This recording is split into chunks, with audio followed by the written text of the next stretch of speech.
আমি জানি না মাবুদ, আমি জানি না, আমি এটাও জানি না আগামী রমজান আমি থাকবো কি না থাকবো, এটাও জানি না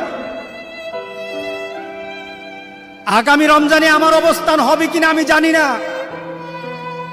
তুমি এখনো নামাজ পড়ো না, এখনো তুমি মসজিদে ঢুকতে পারো নাই।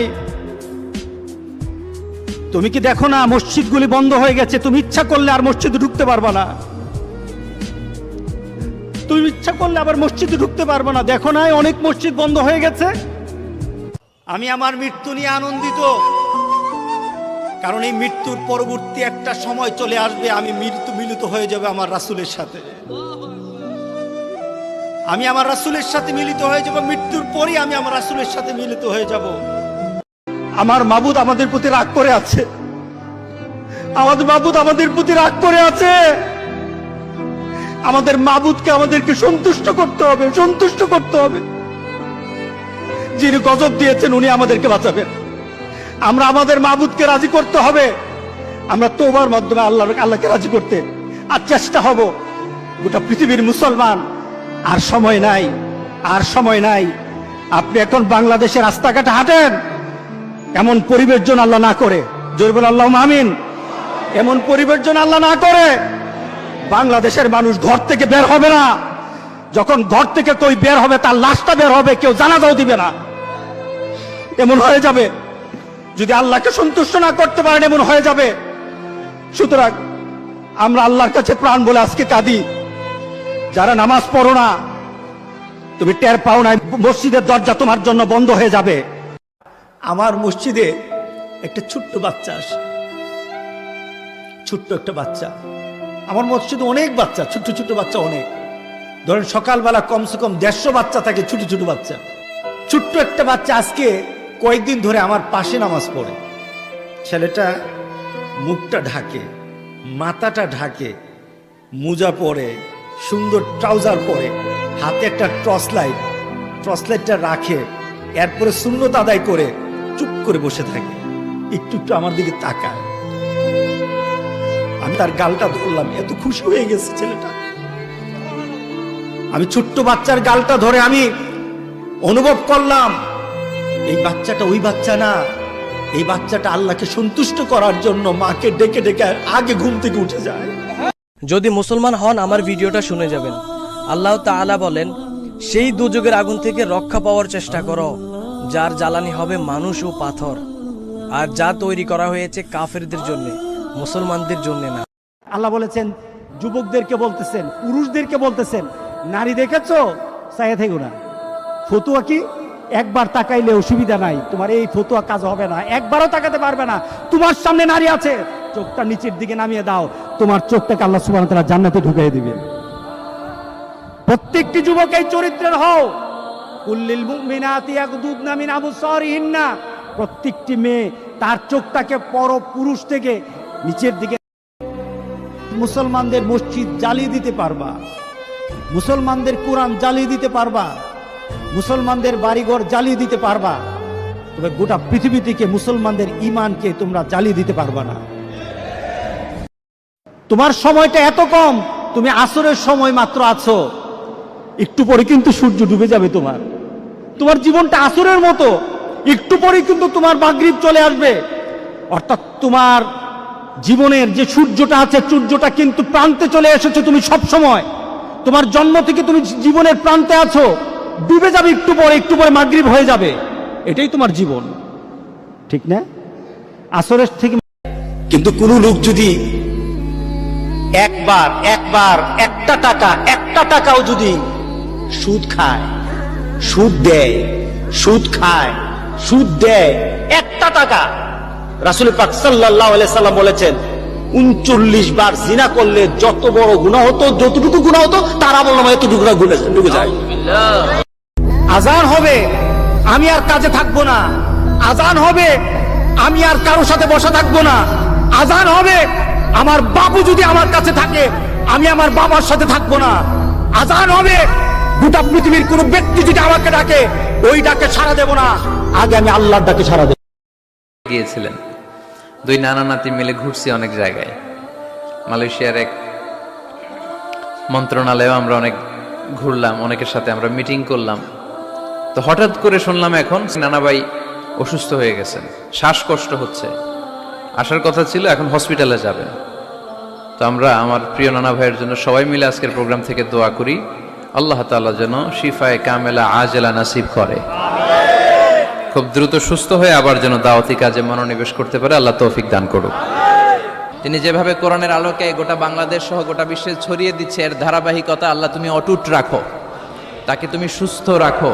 আমি অনেককে দাফন করেছি, অনেককে জানাজা দিয়েছি, অনেকের কাফনের কাপড় আমি কাটতে দেখেছি, অনেককে আমি গোসল করাতে দেখেছি, অনেককে আমি জানাজায় উপস্থিত হয়েছি অনেকের। এই ভিতরে চিন্তা আসার পর সে মনে মনে চিন্তা করলো যে আমার যদি এখন চলে আসে আমি আল্লাহর দরবারে কি জবাব দেব, আমার যদি এই মুহূর্ত চলে আসে আমি আল্লাহর দরবারে কি জবাব দেব। এক ছেলে তার বাবার কাছে সাইকেল চায়, তার বাবার কাছে সাইকেল চায়, বাবা আমাকে একটা সাইকেল দাও। বাবা ছিল স্কুল মাস্টার, তো বাবা স্কুল মাস্টার, তার বেতন কি, সে কিভাবে সাইকেল কিনে দিবে? সন্তান বারবার চাওয়ার কারণে বাবা বিরক্ত হয়ে গেল। সন্তান কিন্তু রাসূলবন্ধু, সন্তান বাবার দিকে তাকিয়ে করুণ সুরে কাঁদতে কাঁদতে বলল, বাবা তুমি কি মারবা?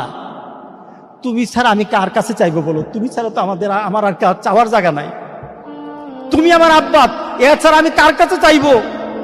দেওয়ার ক্ষমতাও যদি তোমার থাকে তোমার কাছে চাইবো, না চাইলে চিঠো তোমার কাছে চাইবো, আমি কার কাছে চাইবো বলো? তুমি আমাকে ফিরিয়ে দিবা, কিন্তু আমি ফিরিয়ে দিলে দিতে পারো, কিন্তু আমি কার কাছে চাইবো? আমার তো তুমি ছাড়া কেউই নাই। বাবার সাথে সাথে ছেলেটাকে বুকের মধ্যে আঁকড়িয়ে ধরলেন। মৃত্যুর পরে কিন্তু তোমার প্রশ্ন আরম্ভ হয়ে যাবে, মৃত্যুর আগে প্রশ্ন নাই। কে বলেন আছে নাকি? আপনার ছেলে নামাজ পড়ে না, আপনি নামাজ পড়ে না, কেউ প্রশ্ন করে না, কিন্তু মুসলমান এটা বিশ্বাস করে মৌতের পর কবরে যাওয়ার সাথে সাথে প্রশ্ন আরম্ভ হয়ে যাবে। আমি আগে তওবা বুঝতাম না, এখন তওবা বুঝি। আমি আগে তওবা করতাম না, এখন আমি তওবা করি। আগে আমি আল্লাহর দরবারে কাঁদতাম না, এখন আমি আল্লাহর দরবারে কাঁদি। করুণা তুমি আমাকে এতটুকু সুযোগ করে দিয়েছো। গাড়িতে কোরআন তেলাওয়াত চলছিল, সে ড্রাইভ করতেছে, সে কোরআন তেলাওয়াত শুনতেছিল, ওই মুহূর্তে সে অ্যাক্সিডেন্ট হয়েছে, তার মুখে যেন বিড়বিড় বিড়বিড় করে কোরআন তেলাওয়াত চলছিল। সে বিড়বিড় করে কোরআন তেলাওয়াত পড়ছিল। সে পুলিশ বলতেছে, আমি ছেলেটাকে কুলে নিলাম, দেখলাম মুখটা একটু নড়ে, কোরআন তেলাওয়াতের মতো একটু শব্দগুলি বের হয়, আমি বুঝি না। এক পর্যায়ে সে আস্তে করে সে ঢলে পড়ে গেল, তার মৃত্যু হয়ে গেল। আপনি নাটক দেখে তৃপ্তি পেতে চান, আপনি সিনেমা দেখে তৃপ্তি পেতে চান, গান শুনে আমরা তৃপ্তি পেতে চাই। কত গান শুনলে তৃপ্তি হবেন? কত নাটক দেখলে তৃপ্তি হব আমরা? কত সিনেমা দেখলে তৃপ্ত হব আমরা? সময় তো চলে যায়।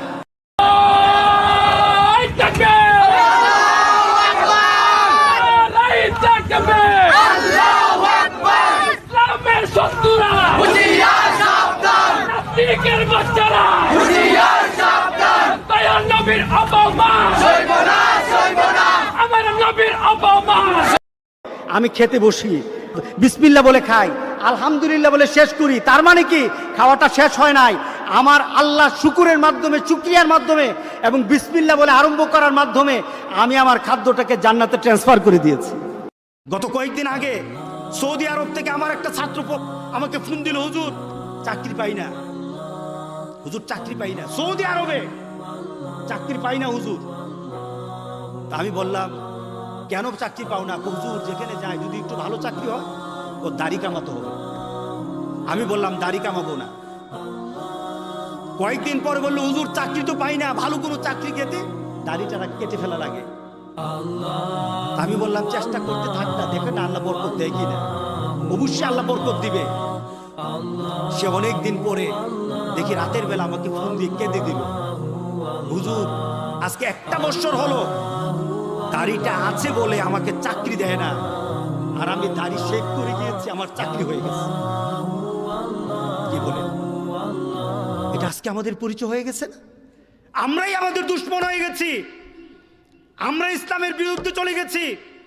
দাড়িওয়ালা মনে চাইতেছে না আপনাদেরকে ছেড়ে চলে যাবে, কিন্তু আল্লাহর হুকুম, যাইতে হয় ওখানে ওয়াদা করছি আল্লাহ।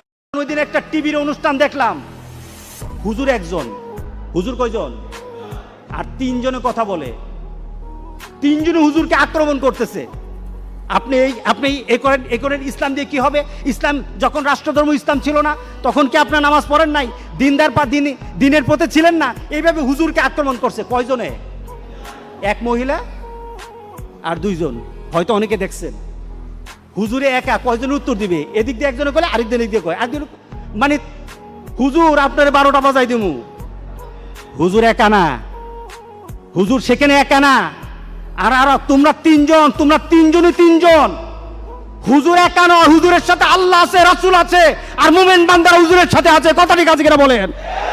আমরা আছি তাদের সাথে, হুজুরের সাথে। হুজুর একা পাইছো তো? রাষ্ট্রধর্ম ইসলাম যখন সংবিধানে লেখা হয়েছে, এই ইসলাম উঠানো যাবে না, উঠানো যাবে না। মেয়ে ঘরে ঢুকে দেখলো বাবা তার মোবাইলের মধ্যে খারাপ দৃশ্য দেখছে, মেয়ে দেখে ফেললো। মেয়ে তখন বাবাকে বলল, বাবা তোমার লজ্জা লাগলো না? লজ্জা করে না? একটা শব্দ বলেছে, লজ্জা করে না বাবা, লজ্জা করে না বাবা। মেয়েটা ঘরে চলে গেল। সেই বাবা যন্ত্রণায় ভুগতে আরম্ভ করলো, আরে আমার মেয়ে দেখে ফেললো, আমার মেয়ে কি কথাটা বলেছে, লজ্জা করে না বাবা। মেয়েটা সহ্য করতে পারলো না। সে লোকটা অফিসে চলে গেল, অফিস করতেছে, কিন্তু আর ভালো লাগে না। মেয়েটা কি বলেছে? লজ্জা লাগে না বাবা।